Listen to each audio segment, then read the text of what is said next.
Saudi আরবে 2034 football বিশ্বকাপের প্রস্তুতি শুধু মাঠেই নয়, চলছে অর্থনীতির অঙ্গনেও। বিশ্বকাপের অন্যতম ভেন্যু আরামকো স্টেডিয়ামে বেসরকারি বিনিয়োগ টানতে উদ্যোগ নিয়েছে রাষ্ট্রীয় ডেভেলপার রোশন গ্রুপ।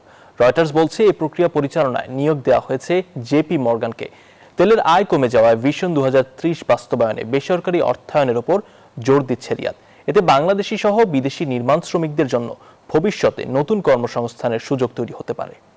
বিশ্বকাপের বাঁশি বাজতে এখনো বাকি 8 বছর, তবে সৌদি আরবের প্রস্তুতি চলছে পুরোদমে। 1934 ফুটবল বিশ্বকাপের অন্যতম ভেন্যু আরামকো স্টেডিয়ামে বেসরকারি বিনিয়োগকারী খুঁজছে রাষ্ট্রীয় মালিকানাধীন ডেভেলপার রোশন গ্রুপ। এ প্রক্রিয়া পরিচালনায় নিয়োগ দেওয়া হয়েছে আন্তর্জাতিক বিনিয়োগ ব্যাংক জেপি মর্গ্যানকে।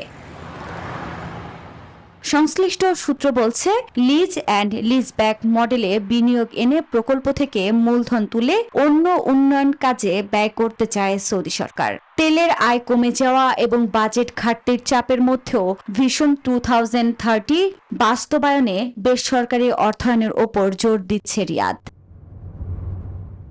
বিশ্বকাপ সামনে রেখে সৌদি আরব 15টি স্টেডিয়াম এবং 132টি অনুশীলন ভেন্যু নির্মাণ বা আধুনিকায়নের পরিকল্পনা নিয়েছে। এসব প্রকল্পের প্রয়োজন হবে বিপুল সংখ্যক বিদেশি শ্রমিক।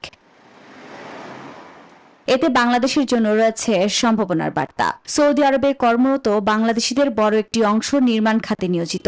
তাই নতুন বিনিয়োগ বাস্তবায়িত হলে তাদের কর্মসংস্থানের সুযোগ আরও বাড়তে পারে। তবে সেই সঙ্গে শ্রমিকদের নিরাপত্তা, ন্যায্য মজুরি এবং কর্মপরিবেশ নিশ্চিত করার বিষয়টিও সমান গুরুত্ব পাচ্ছে। আফরিন মৌ, নিউজ 24।